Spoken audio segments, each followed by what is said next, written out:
కాక ఎప్పుడు ఏమయ్యేది తెలియదే. రేపు దవాఖానలో పడ్డవనుకో లక్షల రూపాయలు కట్టాలి. నీతోనైతదా? మొన్న గాలం చూడలే, పిల్లగానికి టక్కర్ అయితే 10-12 లక్షలు పెట్టిండ్రట. నా మాటిని సప్పుడు కాకుండా హెల్త్ ఇన్సూరెన్స్ తీసుకో. కరెక్టే బిడ్డ, కానీ గా పైసలు కట్టే తనకి సుతా ఉండాలి కదా. చూస్తూనే ఉంటివి మా తిప్పలు మా ఖర్చులు అని బాధపడుతుంటారు. గీ వార్త చూస్తే జరంతా నిమ్మల పడతారేమో. మరి మాకు తెల్ల రేషన్ కార్డు లేకపోయే, దవాఖాన్ల బిల్లులు అడ్డగోలుగా కాబట్టే అది ఉంటే ఆరోగ్యశ్రీ కింద పుక్కట్లనే అయిపోవని ఏం ఫిగర్ చేయకుర్రి. రేషన్ కార్డుకు ఆరోగ్యశ్రీకి లంకె తెంపేస్తున్నది సర్కారు. మొన్న 6 గ్యారెంటీల కొత్త కార్డుల గురించి చాలా మంది దరఖాస్తు పెట్టిండ్రట.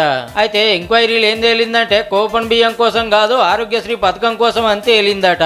వాజీవే మంచి మంచి ఇండ్లు బంగ్లాలు ఇంటి ముంగట కార్లు ఉన్నోళ్ళు కూడా రేషన్ కార్డు సంపాదించి పెట్టుకుంటున్నారు. గట్లనే దవాఖానకు పోతే అక్కడికి వస్తుందని. కానీ ఎన్ని ఎక్కువ కార్డులు ఉంటే అంతమంది గరీబులు ఉన్నట్టాయే. అందుకే లింక్ కార్డు చేస్తారట.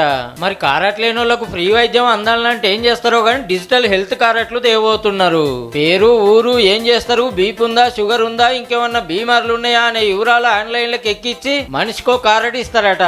దాని మీద ఉండే నెంబర్ కొట్టంగానే మన పానం ఎట్లున్నదో మొత్తం ఎరుకైతుంది అన్నట్టు. ఈ కార్డులను ఆరోగ్యశ్రీకి మూడేస్తారట. ఇది పట్టుకొని పోతే చాలు, ఏడైనా పుక్కట్ల ట్రీట్మెంట్ చేపించుకునే సౌలత్ ఉంటదట. అంతేకాదు ఆరోగ్యశ్రీ బిల్లులు అస్సలు పెండింగ్ లో పెట్టరట ఈ కాంచి.